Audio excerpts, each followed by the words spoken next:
తెలంగాణలో కాంగ్రెస్ ప్రభుత్వం అధికారంలోకి వచ్చి 2.5 ఏళ్లు పూర్తయ్యాయి. మరో 2 ఏళ్ల తర్వాత అసెంబ్లీ ఎన్నికలు జరగనున్నాయి. చివరి 6 నెలలు పూర్తిగా ఎన్నికల ప్రచారం, రాజకీయ వ్యూహాలతోనే గడిచిపోతాయని ప్రభుత్వం అంచనా వేస్తుంది. అందుకే ప్రస్తుతం ఉన్న 2 సంవత్సరాలనే అత్యంత కీలకమైన కాలంగా భావిస్తూ పాలనలో వేగం పెంచాలని సీఎం రేవంత్ రెడ్డి నిర్ణయించినట్లు సమాచారం.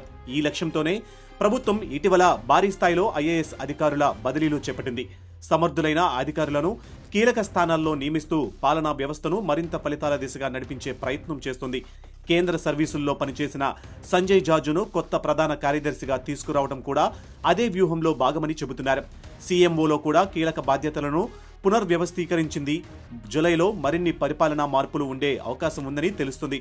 ప్రభుత్వం అత్యంత ప్రతిష్టాత్మకంగా భావిస్తున్న ప్రాజెక్టుల్లో మొదటిది మూసీ రివర్ ఫ్రంట్.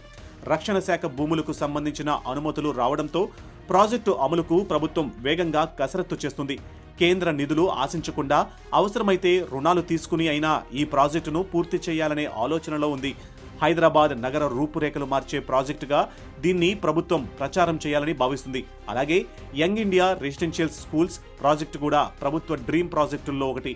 ప్రతి నియోజకవర్గంలో సుమారు 25 ఎకరాలలో ఆధునిక విద్యా సంస్థలు ఏర్పాటు చేసి అన్ని వర్గాల విద్యార్థులు ఒకే క్యాంపస్లో చదివే విధంగా రూపకల్పన చేస్తున్నారు. ఎన్నికలకు ముందే కొన్ని పాఠశాలలను ప్రారంభించి ప్రజలకు చూపించాలని ప్రభుత్వం లక్ష్యంగా పెట్టుకుంది. ఇక రాష్ట్ర భవిష్యత్తు అభివృద్ధికి కీలకంగా భావిస్తున్న ఫ్యూచర్ సిటీపై కూడా ప్రభుత్వం ప్రత్యేక దృష్టి పెట్టింది. Life sciences hub, data city, green pharma cluster, AI city, skill university వంటి ప్రాజెక్టుల ద్వారా భారీ పెట్టుబడులు తీసుకురావాలని, వేలాది ఉద్యోగ అవకాశాలు కల్పించాలని ప్రణాళిక సిద్ధం చేసింది. ముఖ్యమంత్రి స్వయంగా ఈ ప్రాజెక్టు పురోగతిని ఎప్పటికప్పుడు సమీక్షిస్తున్నారని అధికారులు చెబుతున్నారు. హైదరాబాద్ మెట్రో 2వ దశ పనులను కూడా త్వరలో ప్రారంభించేందుకు ప్రభుత్వం ప్రయత్నిస్తుంది. అవసరమైన రుణాలు విడుదలైతే పనులు వేగవంతం చేయాలని చూస్తుంది. అదే సమయంలో Telangana public schools, Paradise, Medchal మరియు ప్యారడైజ్ శామీర్పేట్ ఎలివేటెడ్ కారిడార్లు, ప్రాణహిత, పాలమూరు వంటి ప్రధాన ప్రాజెక్టులను కూడా ఒకేసారి ముందుకు తీసుకువెళ్లే కార్యాచరణ రూపొందిస్తుంది.